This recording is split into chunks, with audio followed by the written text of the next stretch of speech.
Hey, family, greetings, family. As you are coming in, you know what we ask you to do.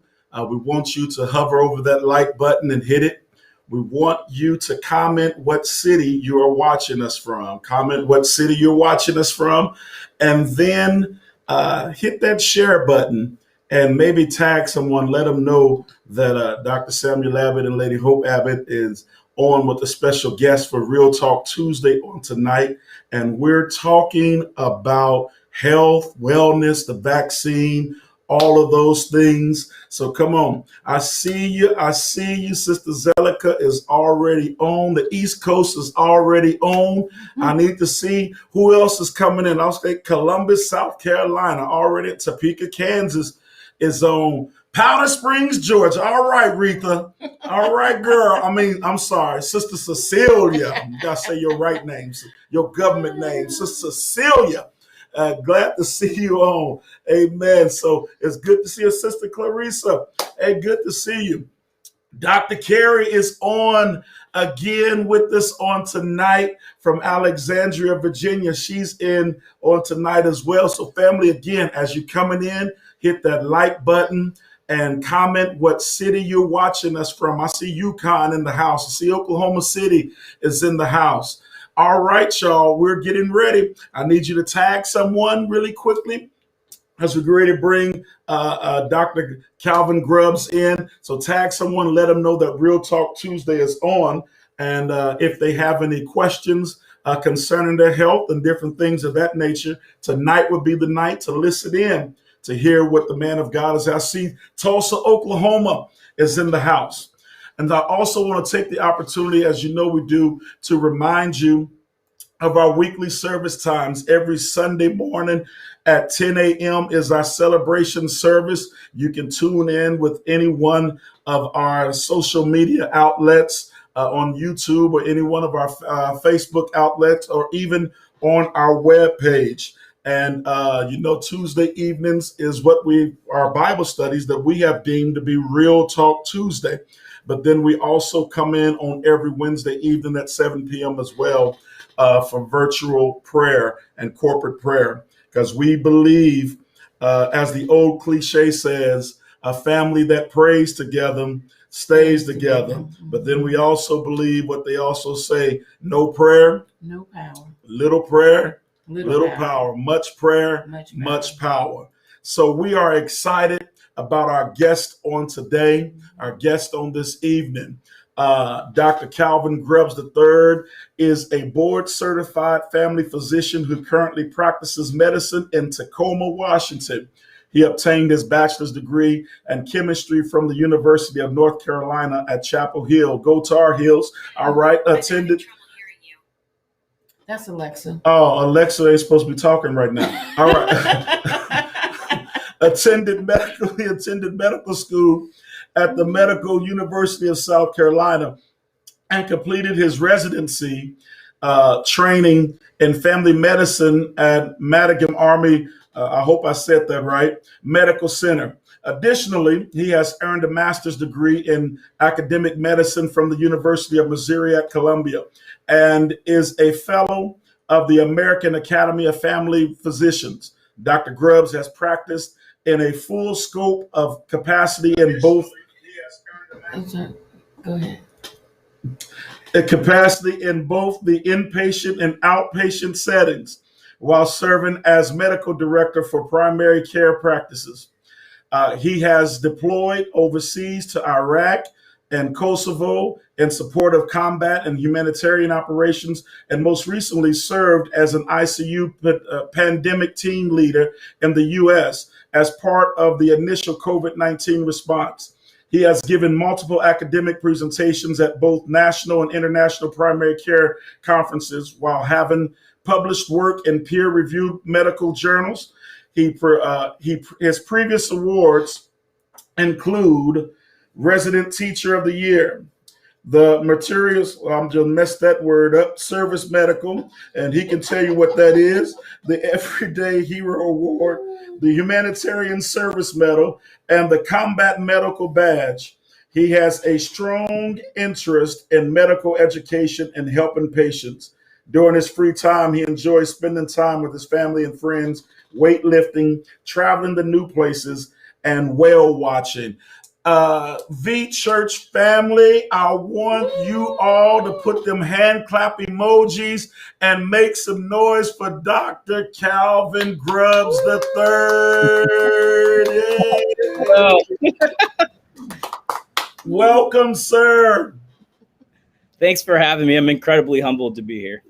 We're glad and we appreciate you accepting to come on. I'm sorry I messed up and butchered some of them words in your bio, but we know that you are a great man and a good man and a great man. And I know your mother's extremely proud of you, and Hope is talking about you a lot, and so she's extremely proud of you. You're just messing your words up. I am today, girl. It's all right. I got you. I got you. We got the doctor on. He can fix my speech today. He's not a speech therapist, but he's a doctor. He might be able to say something wrong with your tongue, something, Oh Lord. Amen. Amen. Greet the people again. Hello, everybody. Hi, Mom. Hey, man, I see my mama's on. Mom, good to see you on tonight. El Paso, Texas is on here tonight as well. On there. All right, family, we're going to get it in. I know many of you have had questions. Some of you have even asked me what I think about certain things concerning the vaccine and all of this stuff. And we want to get into that on tonight. But first, tell us about I asked you on and beforehand about your day. Just tell us about your day, what you normally do, and all of that good stuff, so that people can get a little bit a better feel. Okay. Of what you do. So right now, I currently work in a primary care practice, and I serve as the medical director. So my mornings are usually, seeing patients who come in for urgent care. Then I'll have scheduled appointments in the morning. And then we have planning meetings in the afternoon to kind of help shape our primary care practice to make sure that everybody stays healthy and has all the information they need in this new environment that we have. Got you. I know there were many that was overworked when COVID-19 first came in, and people were scratching their head, pulling their hair out. How was it for you? Well, you don't have him here. Yeah, so the initial time period, it was pretty challenging, just given the increased hospitalizations, the increased death rate. I was actually part of one of the mobile units that set up a field hospital here in Seattle, Washington, and there were some distributed across the United States to help with the overload capacity. Luckily, over the past couple of weeks, we've been noticing a lot of decrease in the positivity rate. We've been noticing increased deaths. And I think we're just kind of starting to get to the point where we're moving towards where we need to be. Good. Gotcha. So you said we're getting to the point where we need to be. What is that? So just kind of some level of normalcy. You might notice in just kind of different places around the country, we're starting to slowly open back up. People are on board with wearing their masks, social distancing, and just doing all the right things to kind of get us better and healthy. Got you. I briefly asked you about some things we can do. So what are some things we can do now to be getting healthy and all of that stuff? Yeah, so in addition to mask wearing, social distancing, and we'll probably talk some about this later, and getting vaccinated, I think just doing a lot of things to help maintain your mental health and doing things to maintain your physical health, such as exercising, eating healthy, and then just doing things to stimulate your mind so that you stay resilient as a person. That was something Dr. Carey said about having a personal care program, and she had listed some things in a personal care program, and some of it was about exercise, eating healthy, and some other things about your mind as well. So I can see in the psychological world and also in the physical world as well, physical medical world as well, there's some similarities with that piece as far as being healthy. Comment on that, if you will, some more. Yeah, I think it's pretty well established that there is a significant mind, body, soul connection. And whenever you have imbalance of one of them, it tends to make you less resilient. So I absolutely agree that, you have to have all three in balance for you to stay healthy. Because if you're missing one, then, just things start to go awry from there. Got you. So I read a lot of stuff. I've gotten some stuff off the from Dr. Jill Wagner concerning what we could be doing as far as vitamins and all of that stuff. What is your take on doing those things now pre-COVID? So I think pre-COVID, even in the COVID environment, a lot of the things you can do is just maintain and eat a healthy, well-balanced diet, making sure that you're getting all the big food groups. And a lot of the times, as far as like the vitamins are concerned, they could be effective adjuncts to your healthy diet. And it helps to improve the overall efficiency of your health. What about the disparity rate that they're saying between African Americans or brown people versus our Caucasian brothers with like vitamin D and our African Americans vitamin D deficiency? What are some things we can do about that? And does that play a role in our immune system and building it? Yeah, so it's really well known that vitamin D plays an important immunologic function, and you're absolutely right. In the African American community, vitamin D levels tend to be lower than our Caucasian counterparts, mostly because sunlight is one of the things that are important in the interacting with the skin to make vitamin D. So one of the things that you can do is supplement with vitamin D. If your vitamin D levels are low and you're having symptoms, getting adequate amount of sunlight. Those are the biggest things that you can do to help with that. Do you recommend when we go to our doctors, when they do blood work and all this stuff, that we get our vitamin D levels? So in general, I don't recommend just getting vitamin D levels unless you're having some kind of symptoms. They've done a lot of studies that have shown that vitamin D levels don't necessarily correlate with some of the things that traditionally we thought they did, such as fatigue, decreased bone density, etc.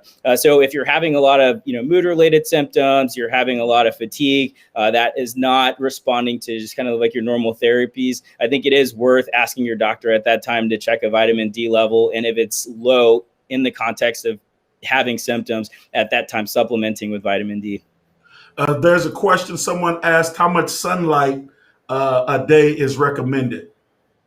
So in general, just being outside, just kind of depending, between 20 and 30 minutes usually is adequate to kind of help with your vitamin D stores. But just as mentioned beforehand, just because in African Americans, we have an increased amount of melanin in our skin, the penetration from the UV radiation tends to be lower than our Caucasian or light skin counterparts. So just kind of doing those sorts of things. What are some things that we can do if we get COVID-19?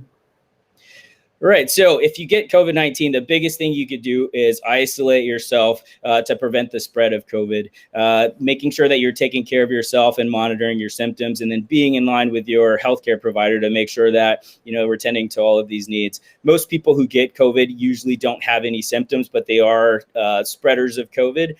But just kind of maintaining a healthy diet, maintaining your sanity while you're in quarantine or self-isolation, and you just making sure that you're taking care of yourself. Okay. You said maintain your sanity. I heard there's something what they call the COVID brain. What is that, or is there a such thing?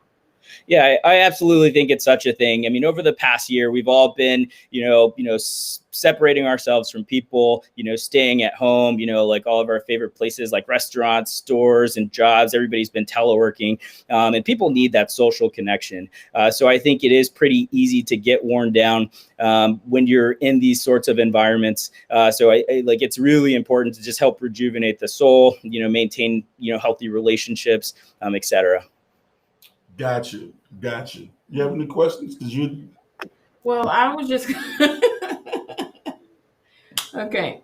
I was just going to ask one or two questions, like being a physician, do you recommend that people take the shot? And I do believe you have taken it, correct? I have. Okay, and what shot did you take and why?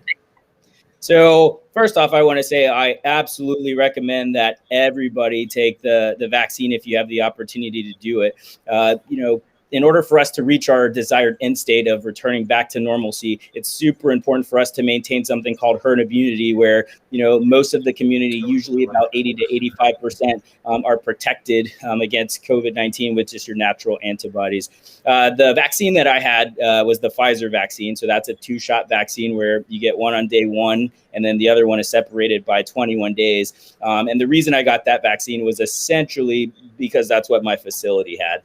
You're probably aware that there's another vaccine. It's called the Moderna vaccine. That one is also a 2-shot series where you get one at day 1 and then one at day 28.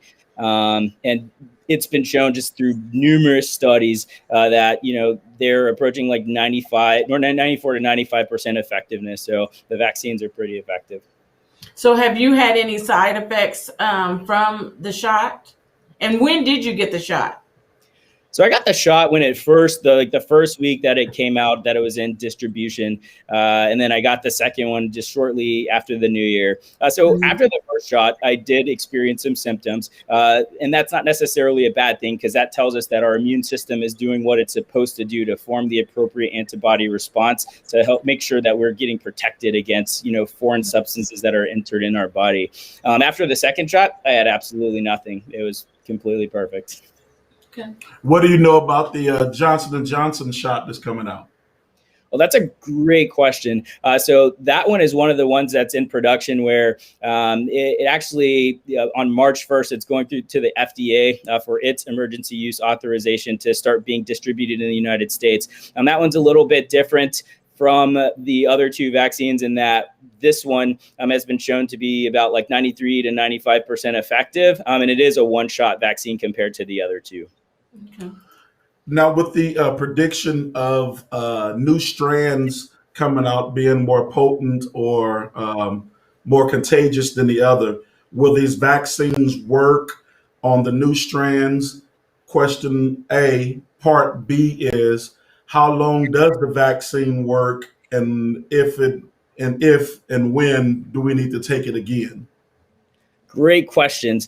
So as far as like the new strains of the vaccine, so far, studies have been showing that it is effective against it. I think the way that the vaccine works, it's actually an incredible feat of science, where it's a different kind of vaccine compared to some of the other ones. We call it like a messenger RNA vaccine, and it's coated in just kind of like a capsule that when it gets injected, it goes into your cellular network, and it essentially makes proteins that make some of your cells look like it had, some of the proteins from COVID. Your body builds an antibody or an immune response to that, so that whenever you get it, both, the old strains and new strains, you're protected against them.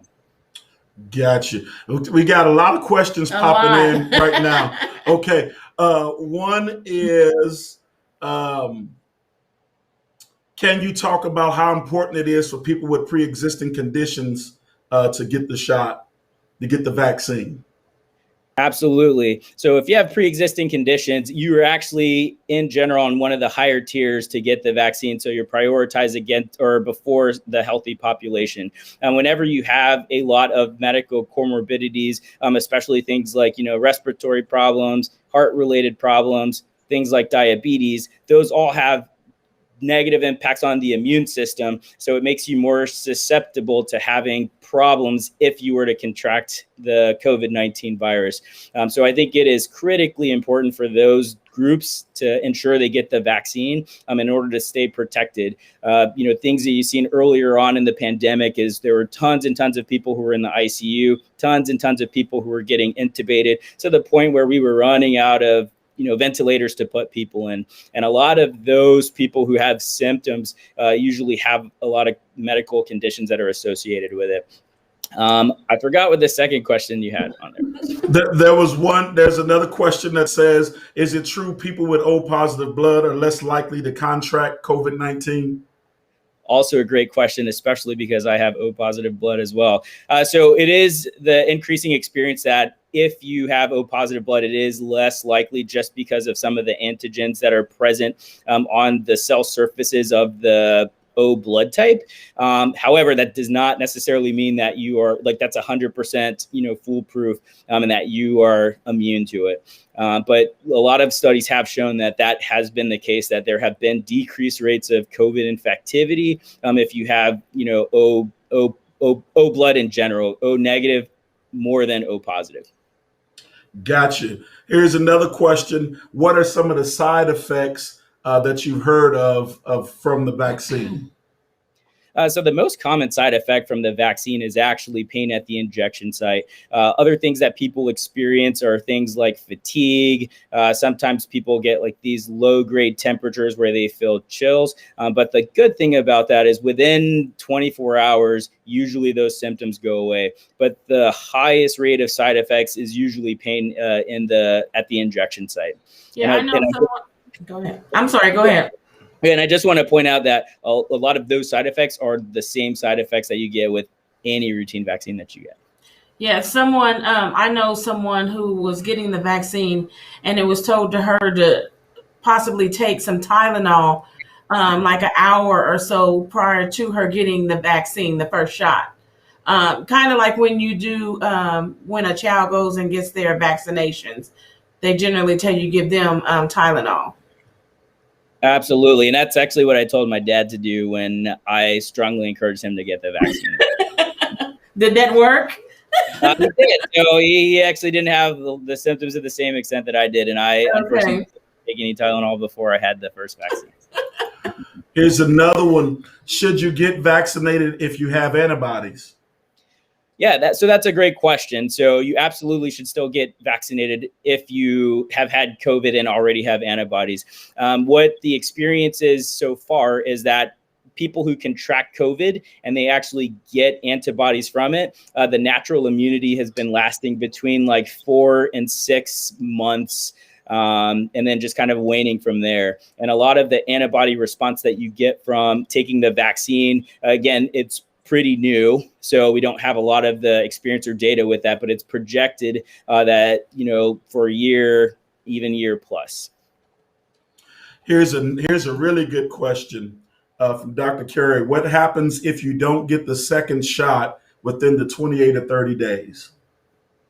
So that is a great question. So if you don't get the second shot within that time period, you should still get the vaccine anyway. I don't necessarily think that it's going to have any significant decrease in the overall effectiveness. The reason that we're pretty tied to those specific time periods is mostly because things are so new. And in order for us to not have any bad side effects or not have, anything go awry, we want to try to maintain the narrow parameters that were set by the studies that were done. But I think as we start to see, have more experience with the vaccine, that condition will probably start to be more relaxed. Wow.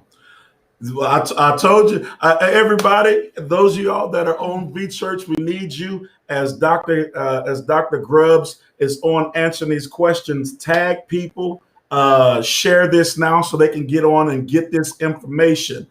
This information that is going forth tonight will save your life. Here is another question. Someone is saying, I have diabetes, diet controlled in 3 days after the first injection of Moderna. I had high blood pressure readings, severe headaches, and vertigo. Could that have been related to the injection? So I do think that those things could have been related to the injection. So the injection, when you get it, it mounts a huge immune response where it's looking at what's inserted into your body as foreign. And what that does is that causes some of the other systems, most specifically your cortisol levels, because your body is stressed, to increase. And cortisol is correlated to, some of these increased symptoms. So especially in diabetes, where you typically have issues with glucose control, that is something that you could anticipate from that. But hopefully the experience after getting it was that after the first 24 to 48 hours, that symptom essentially went away. Here's one. Once you've taken the vaccine, will you still need to wear a mask all the time? So great question. So right now, the CDC recommends that is something that we need to do. And the reason that that's still the recommendation, because I think it's too early for us to tell whether or not getting the vaccine prevents spread of the vaccine. So right now, our experience based on the short duration that that's been in implementation is that it either A, prevents you from getting COVID-19, or if you actually get COVID-19, the antibody response makes the disease less severe, but we don't yet know if it prevents the spread of it. So it's still important to continue wearing your mask until we have more experience with the vaccine. It's still important to socially distance whenever you are able to. Hey, we just gonna go down the line. Do you think the COVID-19 vaccine will be a yearly shot like the flu? So this is also, there's lots of great questions that are coming out here. So right now, I think it's too early to tell, but just kind of looking at the pattern. So the reason that we have to get a yearly flu shot is because the influenza virus goes through these two processes called genetic drift and genetic shift. So essentially what that means is that every year that virus is constantly mutating as it migrates from the northern hemisphere to the southern hemisphere. So it's constantly evolving to the things that we're doing for the vaccine, which is why that vaccine is a yearly shot. Right now, that's not been a lot of the experience with the COVID-19 vaccine, although we have seen some mutations just kind of overseas, and some of it started to come into the United States, but it's not as rampant as we initially predicted there.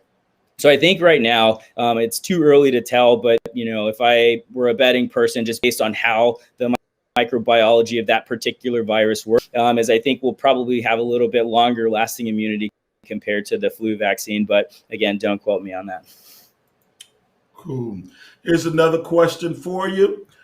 Why is the vaccine given in 2 injections? Oh, so that is another great question. So the vaccine is given in 2 injections because the initial studies based on the dose that was used showed that after the first vaccine, especially like with the Pfizer, it was only 54% effective at preventing, contracting the COVID-19 virus. And then after the second vaccine, you build up more of an immune response so that it's now 95% effective. Same thing was the experience with the Moderna vaccine, where the initial effectiveness was about 34% after the first vaccine, and then it approached 94% after getting the second vaccine. One of the things that I think is interesting, just kind of based on dosing things with the Johnson & Johnson, they're having great dosage responses with their one-shot regimen. But I think just kind of as time goes on, and you probably heard in the news or seen with some of the Israeli studies that were just released, that, we might be, as we're getting better with this, that might be evolving. Wow. Here's one. Should you take the vaccine if your diabetes and blood pressure are not totally controlled? Yeah, so I absolutely think you should take the vaccine in both of those scenarios, in addition to getting diabetes and blood pressure under good control. The thing about it is, if your diabetes is not under control and your blood pressure is not under control, and you happen to catch COVID-19, that significantly increases your risk of having complications with the virus, as your immune system is stunted and is less capable of handling, that invader to the body. Here's one. Do you know how many strands of the COVID-19 virus that have reached the United States? So that question, I don't necessarily know, how many strands, because whenever we are conducting our testing, we don't necessarily do specific strand typing. So I do not know the answer to that question. And will it be necessary for our children to take this vaccine as well? So that's an interesting question, because that's something that has been debated since the initial parts of COVID-19 as it started to spread throughout, the world. Initially, the experience was that children were the least susceptible to getting COVID-19, which is what basically gave birth to that idea that, hey, maybe we don't need to vaccinate our children. But we're starting to see this shift where children are starting to get COVID-19. And you might have seen the case, in Missouri, where there was a 13-year-old who unfortunately died after contracting COVID-19. And that's starting to become some of the experience. Luckily, it's not one of the ones that's a widespread experience. So again, we closed down schools. all of these things just to kind of help protect people. So we've been seeing more and more that, kids are like, even though they might not have symptoms, just like some of the healthy adults, it is still possible for them to get it and spread. So I think that will absolutely be something that's coming down the pipeline. I think this is a good question right here. Are there any major differences between Pfizer and Moderna? And part B, would you endorse one over the other? So between the Pfizer and Moderna vaccine, there's no difference between the two of them. The only difference is the manufacturer that made it. So I don't endorse one over the other. They are both in the 94 to 95% effectiveness. Got you. What about cleaning purposes? Because I know they say you have to clean hard surfaces different than you would soft surfaces. What are some things that we can do about that? Good question. So a lot of the things that, like us in the healthcare community do is when we're at work and we're exposed to patients with COVID-19, before we come into our houses, we completely, change our clothes and then just kind of immediately wash them in hot water. I think just kind of like doing your normal precautions, where you're using like sanitation wipes to clean off all of the important surfaces, and then, doing similar things for your soft surfaces, because it's been shown that the virus, can live on surfaces for longer periods than you think, approaching like 7 to 10 days. Wow. Here's another good question. What is the youngest age that a person should get the vaccine? So right now, with the emergency use authorization from the FDA, the youngest age that you can get the vaccine is 18. As more and more things are getting done and it gets full approval, then the age changes will probably happen. And then one thing I wanted to point out as far as like the emergency use authorization is that is a thing where you can get products that are produced into circulation faster in emergency or pandemic situations after adequate studies are done to show that they have been proven to be effective or safe in general. Gotcha. Good. So you said age 18. They were going back and forth on mandatory shutdowns and or leaving things open. And I know in the other administration, they left it basically to the local government. I don't make it political, but what's your take? Should we have a mandatory shutdown so that we can get it under control? Or do you think we can get it under control being open the way we are now? I actually thought this question would come up, and I think it just kind of has to do with what public health strategy, because they both can be like equally effective.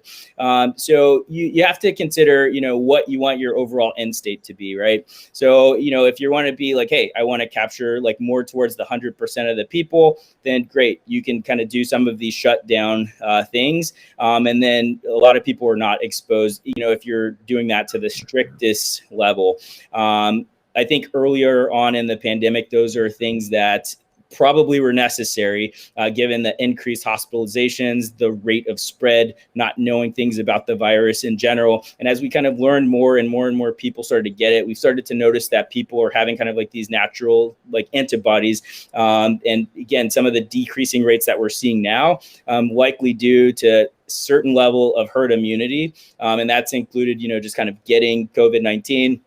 And then just kind of the increased vaccination rates that are starting to happen across the United States and across the world. That herd immunity is a buzzword that's been used a lot here lately. Explain that some more for our viewers. Okay, so herd immunity is a concept in immunology, which is essentially the study of your immune system that shows that once a certain percentage of your population has been infected or vaccinated against a disease or illness, it effectively excludes it, from the population. So, back like in the 1970s, I know I was not born in the 1970s, like there were things like polio and all of that other stuff. And again, it reached a level of herd immunity where, again, that disease process was effectively like eliminated from the United States. So that's essentially how herd immunity works. The target or the goal is to try to approach that 80 to 85% range because that's what's thought to be the most effective in protecting the entire population. Gotcha. Here's another question from Ms. Grant. If fully immunized and you come into contact with someone who tests positive, you don't have to self quarantine. Is that correct? And how long? And I thought if it's less than 3 months. So I guess they think it was less than 3 months of self quarantine. But you see the question answered. Okay, cool.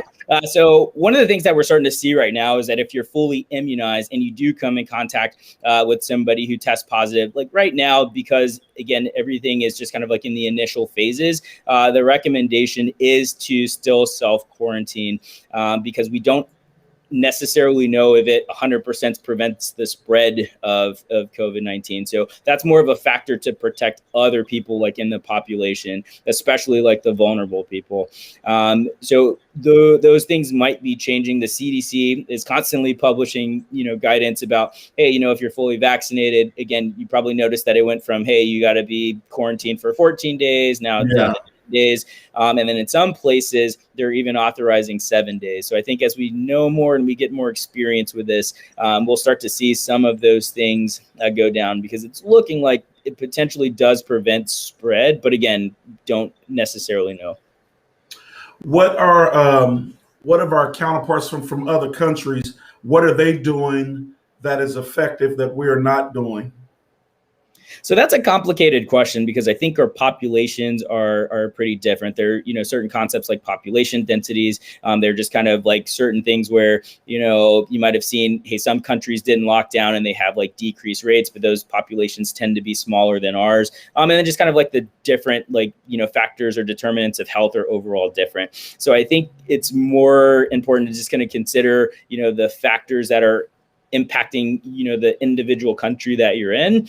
And, sometimes you comparing to the other ones are not necessarily like beneficial, mostly because, the ways that people live are different. And then the health levels are different, the population numbers and population densities are different, et cetera. Here's one. I've heard that some people that tested positive for COVID-19 and they were retested after a month and tested positive again. Why is that? So that's a phenomenal question. So once you contract COVID-19, the infectivity period is usually about 10 days. Sometimes it could be up to 14 days, but if you're not having any symptoms, the 10-day is the mark. The genetic material that basically, or the genetic protein that is in COVID typically can linger in the system for 90 days or so. Even if you have already, feel better and you're not having any symptoms. So that's actually why among the newest recommendations is that after you have COVID-19, it's not actually recommended to get another COVID test again, because it is likely that you're going to test positive anyway, whether you're having symptoms or not. And that's not necessarily reflective that you have a new infection of COVID-19. I had read that that depended on the test as well. Some tests show that if you're infectious, and some show that if it's just in your system. Is that true? So that is true. So right now, there are two predominating tests to test for COVID-19. The best one is being like the PCR test, which basically, it gives you the most accurate results. And it actually is one of the fastest ones that you can get back. And it uses like the highest level, of molecular detection compared to some of the other tests. The other one that you're referencing is actually the antibody test, which again, the effectiveness is whether or not it tells you that, hey, if you actually have COVID, it's a lot lower than the PCR test because the PCR test accuracy approaches 98 to 99%. Obviously, for anything, you could have false positive results, but for all intents and purposes, the PCR test is the gold standard for determining whether or not you have COVID-19. With the antibody tests, you're absolutely right. There are two types of antibodies that your body makes. Well, actually, there are five, but the ones that are most important to, the testing process is something called IgM and IgG. And those are two of the proteins or the immunologic proteins that are tested by the antibodies. And the IgM is basically what tells you if you or it suggests you had a recent infection. And then your IgG is what tells you, hey, you don't have a recent infection, but you have longer lasting antibodies for it. But the antibody tests that are currently in production in the United States are extremely variable. And, whenever you get a positive antibody test, the thing you have to do is get a PCR test anyway. Got you. Any questions, No. He's doing an excellent job. He's answering all the questions. I'm proud. I know you would be. There. Now, with these tests, are there any other tests that we can take that will let us know besides the saliva and or them sticking that thing up and your brain and hitting your brain and pulling it out? Yeah, so those are the biggest ones that happen. So the saliva tests tend to be less effective. You probably saw in the news where, China is kind of doing like a fecal test where they're kind of having that kind of in production right now, but that is not something that is widespread in the United States. And then the saliva tests, you probably started to notice that, there's some home COVID tests that you can get. And it does take the saliva. You can just kind of send it to the lab and then it can test from there. But the saliva test tends to be less effective. So unfortunately, the tests where you go into the nose called the nasopharyngeal test is the most accurate one because you can get what you need in order to run an effective PCR test to definitively tell you whether or not you have COVID-19.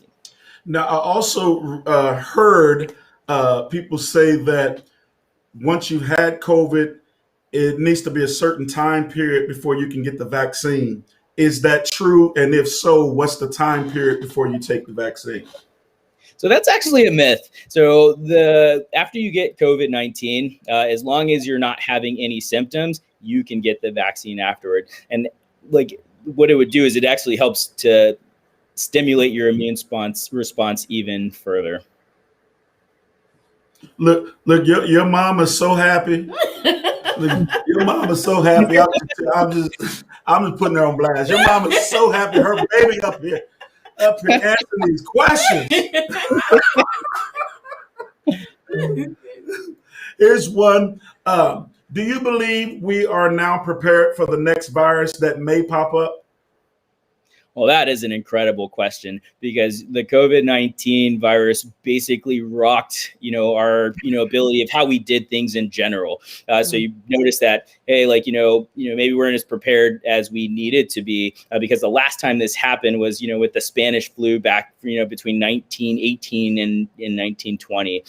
So I think we're learning a lot of great things about, how we operate. We've re-emphasized the focus on pandemic planning and pandemic response. So I think as time goes on, we understand the importance of it and we will continue to make forward strides.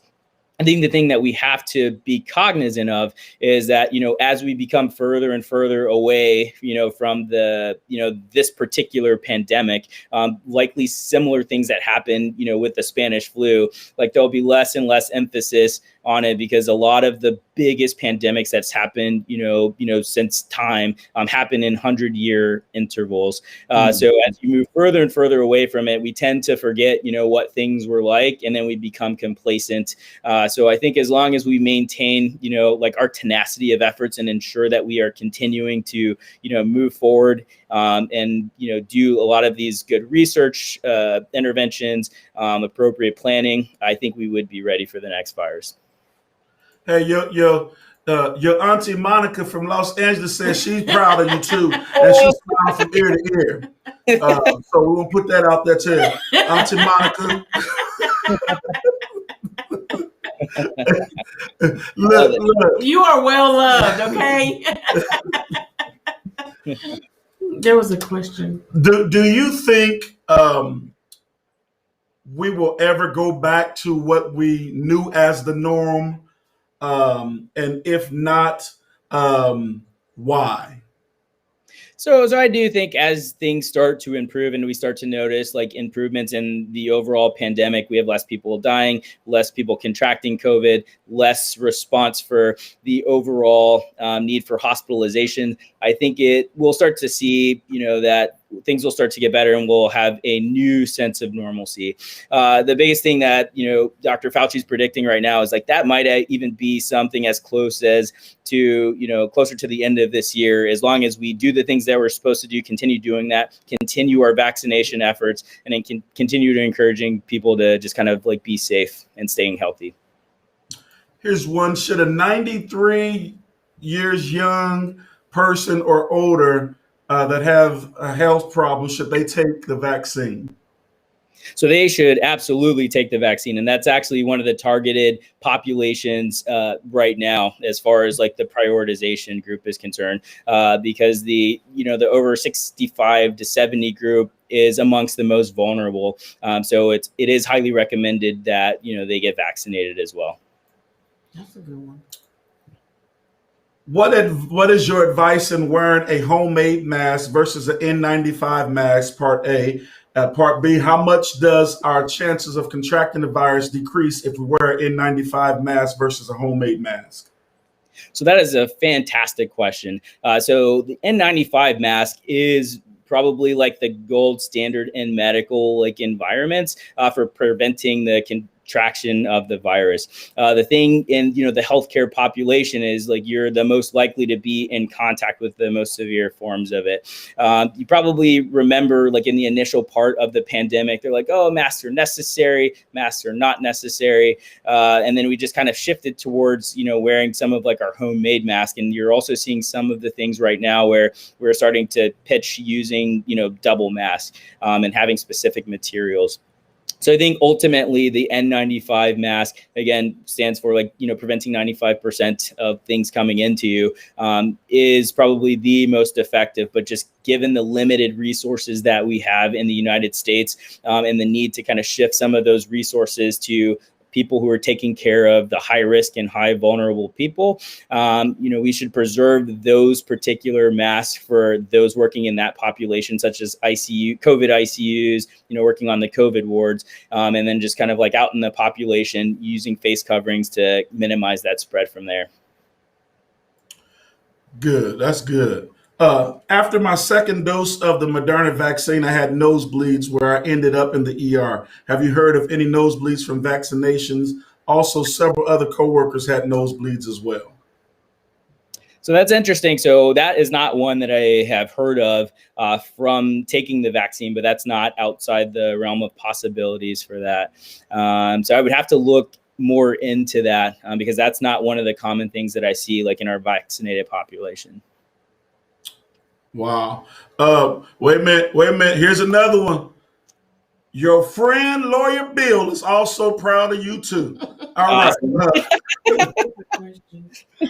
right. Here's one. So since I had COVID, if I decide to take the shot, will I get sick from taking the shot?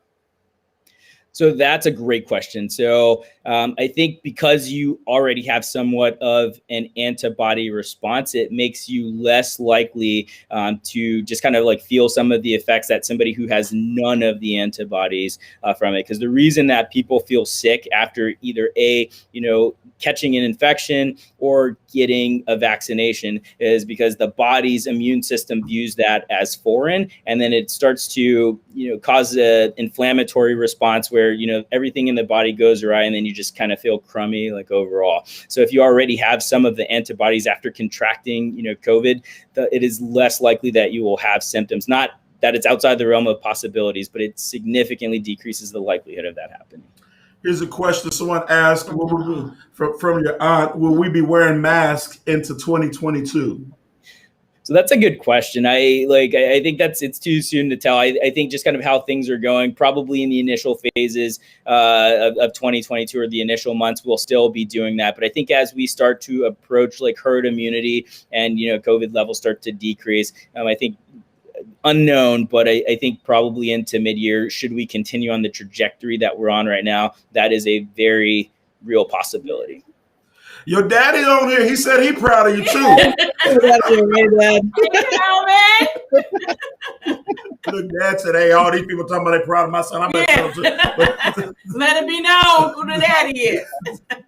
Look, here's one. Are there any long-term effects that could derive from the current vaccines provided? So I think that is a possibility, but that has not been the experience that we've seen so far. I think the thing that a lot of patients especially ask me when they're, considering whether or not they need to get the vaccine or they want to get the vaccine is that we only kind of have experience of it over the last 6 months or so. And then I think it takes time to continue study. This is actually like a plug for the V-Safe app after you get the vaccine. It basically helps track your symptoms, and that's giving us a lot of data to determine whether or not there are going to be the potential for long-term complications of it. So that being said, it hasn't been the experience so far, so I still recommend that you get the vaccine. Wow. Do you recommend shielding face shields or safety glasses along with wearing the mask? So that's a good question. So, if you're going to wear it along with the mask, I do think it adds a different barrier. So you have another level of protection. However, if you're not going to wear a mask and you're just going to wear the face shields or the safety glasses, that has been shown to be less effective than using appropriately cloth mask. Okay. Now, I also read about COVID causing blindness in Africans. Have you heard anything about that? And if so, why is that? So I haven't heard about COVID specifically, causing blindness. However, in populations that are vulnerable, such as diabetes, like those patients who contract COVID, tend to have more issues like with sugar control, which actually is one of the leading causes of blindness, in diabetic patients. So I don't think that there is knowledge that there's any causation for that. I think that's more correlation from that at this point. Gotcha. Here's one. Is it true that the shots also allow the government to implant other entities in your body, chips and things? Thank you for that question. So that is absolutely not true. So like I mentioned beforehand, this vaccine, it's absolutely incredible. Essentially how it works is like you have a specific protein that is, in a biologic capsule that when you inject it into the arm, it goes into the bloodstream, goes to your cells, and then it makes proteins that kind of mimic what the COVID-19 virus looks like. It is impossible to inject, microchips, different plants to control you. So that absolutely a myth. What about the thing that was out about the vaccines shifting your DNA? Ooh, that is a great question. So, not to get too technical, your DNA is housed inside the nucleus inside your cell, and your nucleus has something called, a selectively permeable membrane. That messenger RNA from the COVID-19 vaccine cannot get through that vaccine, so it is impossible for your DNA to be altered after getting the COVID-19 vaccine. So I actually appreciate that question because that's one of the most common ones that I get as far as, hey, does this change my DNA? Here's one. Does the vaccine interact with any other medications that someone may be on? So the vaccines have not been shown to interact with any medications whatsoever right now. There are specific targets for most medications, and those tend to be, receptors on cells. And the vaccine doesn't have a vehicle to be able to do that. What about someone said they've talked to people that are afraid to take the vaccine? What would you tell a person that's afraid? So I think it's really important to understand that there is a lot of uncertainty that is related to something that's new, just kind of like given things that, are historical. A lot of people don't understand all of the factors that go into production. And I think it's pretty legitimate for people to have concerns about, hey, whether this is safe, whether it's effective, and, has there been enough time? So my approach to this when patients are having some angst about it is just to acknowledge that, hey, this is scary stuff. I was initially, concerned about, hey, should I get this vaccine? And I had a lot of discussions with my other physician colleagues about whether we should do it. And I can tell you as far as when it first like started to get pitched out, like we both made the collective decision to say, yeah, we're not getting this. But as we started to read the studies, critically appraise them, look at the data, look at the methodology for how everything is done, we were pretty confident that, you know, the vaccine is safe and effective. I mean, it's continuing to prove to be the case. So I think just with education, I think that, you know, just understanding where that patient is coming from or where that person is coming from, acknowledging that, hey, this is something that's scary, and then just work together to come to shared decision making as far as getting the vaccines concerned. I like this question here. As a white privileged male, how can I help my Black and POC brothers and sisters understand how important it is to get the vaccine? So that is a phenomenal question. And I think just continuing to provide education, directing them to resources, trying to dispel, you know, just kind of certain things that happened in the past. Because I think a lot of the hesitance with the vaccine, you know, especially with African Americans and people of color, tend to be due to just kind of like the things that happen with the Tuskegee experiments. And, you know, I think that's something that continues to linger, you know, in our community as far as that's concerned. I think just kind of reassuring that, hey, like, you know, the processes are changing, you know, we're, you know, getting better. Again, the ways that we do research methodology is pretty strict now compared to what it was beforehand, and just continuing to provide encouragement, continuing to provide support, and then just be non-judgmental if they're not wanting to get the vaccine immediately, and continue to work in their life space to, you know, try to convince them or encourage them to do otherwise. Here's another good one. Does it matter if you take Tylenol or ibuprofen before taking the vaccine? A, and B is, will taking one of these meds beforehand cause the vaccine to be less effective? So that's a good question. So both Tylenol and ibuprofen, which is also known as like Motrin, they work differently. So Tylenol is something called an antipyretic. So it both reduces fever and it helps with a pain response. Ibuprofen is something called a non-steroidal anti-inflammatory drug, and it's a medication that kind of targets the inflammatory response. So they tend to do two different things, but pain can be caused by inflammation in general. So again, what you take beforehand doesn't decrease the effectiveness of the vaccine once you get it, but it does target like different symptoms. So for example, like if you're more likely to, or if you're having like fever related symptoms, your NSAIDs typically don't help with that, but Tylenol does. So, you know, taking one or the other just kind of like depends on, you know, what your previous experience with vaccines are. Also, read about having your wellness, what I used earlier, but they was on a walking regimen, wellness regimen. They was on a walking regimen. They tried to get their 10,000 steps a day. They did breathing exercises and things of that nature to help in the lungs. Do those things help your immune system? Does that help if you get COVID-19?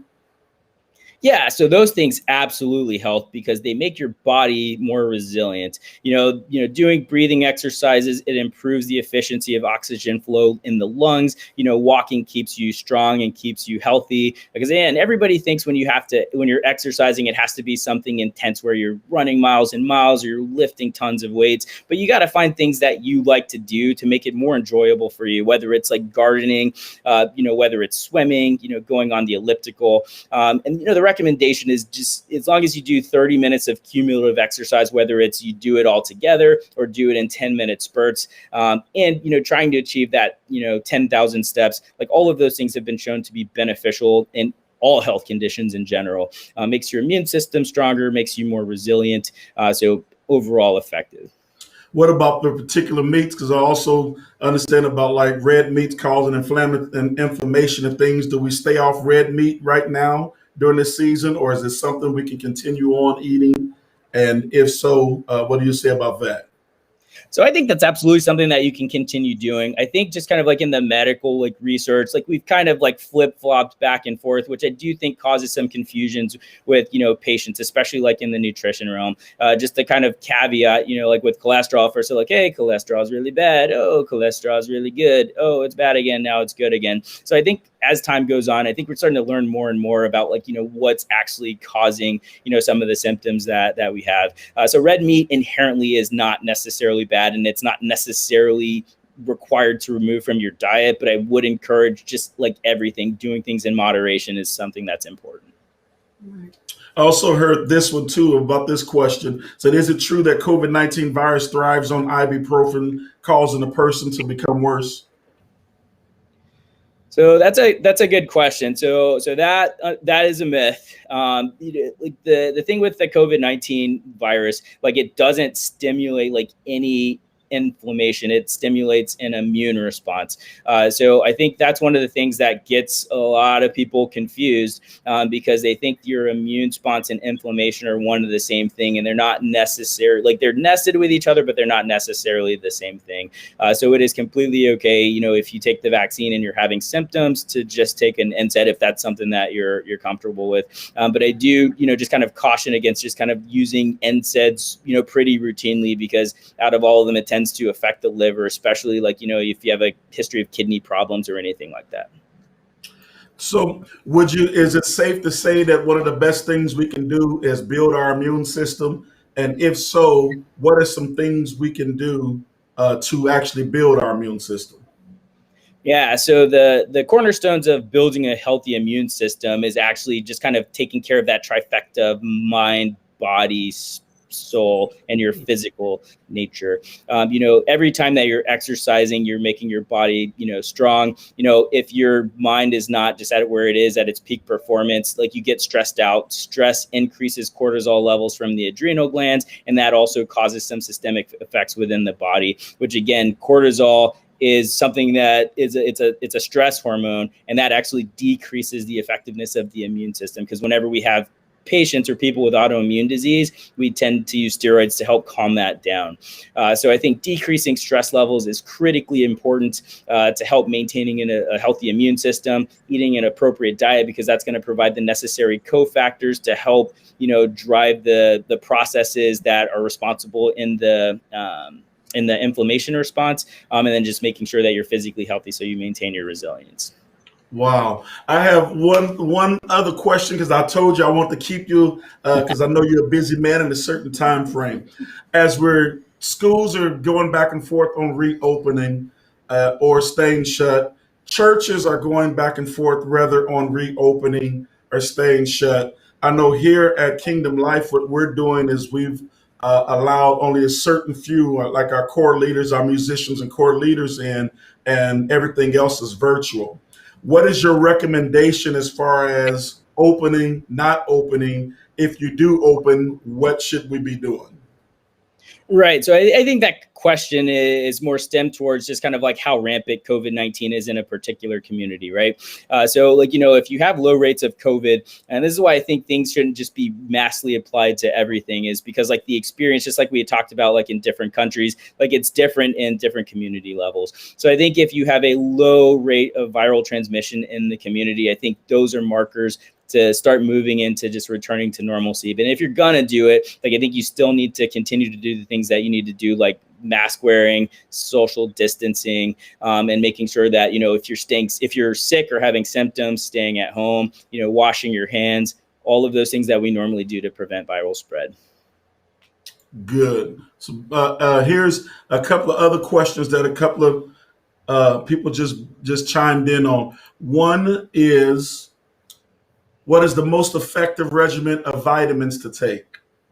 So that's an interesting question, because this is something that I talk to my patients about a lot, because you're like the nutrition and the supplement community is just kind of like taking this and kind of like running rampant with it. So the first thing I want to point out as far as like the vitamins are concerned is all of those fall into a class of, quote unquote medications that are not, they're not FDA approved or evaluated by the FDA. So in general, I actually tell my patients not to necessarily take vitamins if they're maintaining like a healthy balanced diet. So for example, like, if, you eat a lot of fish, again, you're going to get your things like your omega-3s. So it's not critically important to supplement it additionally, because if you have a lot of these vitamins, you can actually create pathologic conditions where it does harm to you. Wow. So for example, if you're taking vitamin B6, and then you continue to take that, and you get higher levels of it, it can actually cause damage to your neurologic symptoms. And then you can get symptoms like, vertigo, where you're having the room spinning sensation. You can get kind of weakness, numbness, and tingling in the extremities. If you have too much vitamin A, you can cause visual problems. So the vitamins are not a benign process, because when you take them in excess, they tend to create problems for you. Wow, that's So the approach that I generally take with my patients is, hey, if you're eating and maintaining a healthy diet, getting equal balance, then there's generally no need to take extra vitamins. And this is especially true with the vitamin D thing, because that's like the biggest thing that I see people, do. Like in the winter months, when it tends to be more gloomy and less sunlight. Well, especially like here in the Tacoma, Seattle area. But if you're doing all the things that you need to do, you generally don't need to take, vitamins in general. So that's actually one of the things that I recommend against, unless you have a thing where you're like, hey, I don't eat this particular food group, or, I don't like this. And then supplementing is helpful in those situations. Wow. Someone asked this question, if you can see it, is if that medicine a good choice of medication for COVID-19? So that medicine, it's called ivermectin. So ivermectin is interesting because that's actually an anti-parasite medication, and COVID-19 is a virus. And I think there have been some variable studies on whether or not that is something that is effective. So right now, I think, hey, I can't necessarily say, hey, that's one of the first choice or first line medications for COVID-19. Just kind of like your antiviral medications, if you're in kind of this severe setting, are the best ones for that. Wow. And we just want to say thank you. Yes. Again, for taking out of your busy day and getting on to help save lives. Yes. I want to challenge you, V Church, to share this, and maybe somebody can come and watch it later on. Right. And just like we were replaying with Dr. Carrie Register Haley and about our mental health and mental wellness, we'll be replaying this as well, so that somebody can grab it and get the information and help save somebody's life. And that's what it's all about. And we want to, again, V Church, we want you to put them hands together, put them hand clap emojis and things. And let's thank God for Dr. Calvin Grubbs III. Yes, excellent job. Amen. Excellent job. Amen.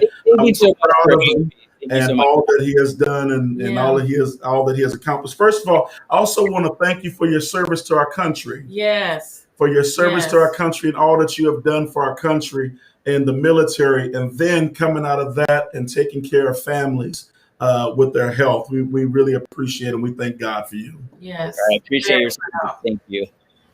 Your parents did well. Amen.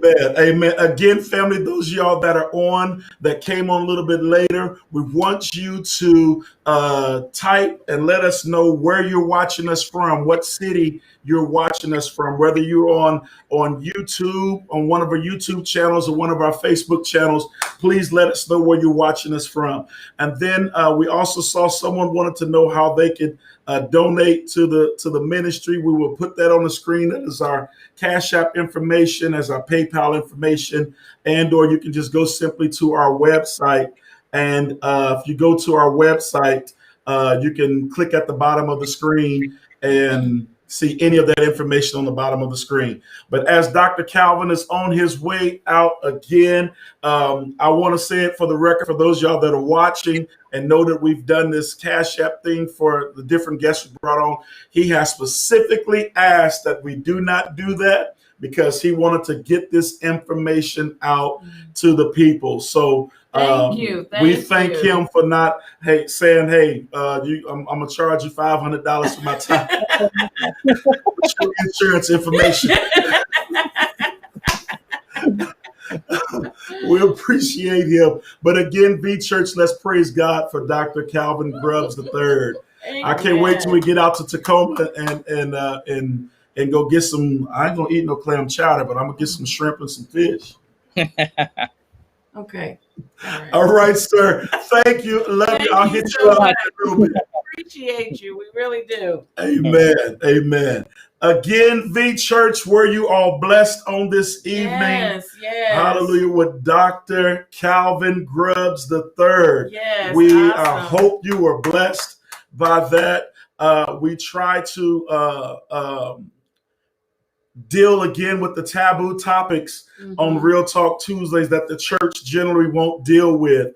But we also want to get information in your hand. Yes. We want to get knowledge and information in your hand, in your mind, and get it before you. Again, go back and watch this in entirety, because some of the questions that came in later were already answered earlier. So I don't want nobody to think that we did not answer your question or ask your question. It was already answered earlier. So go back and watch this in entirety. Again, share this so that someone else can get this information, and or tag someone so they can get on and get this information again.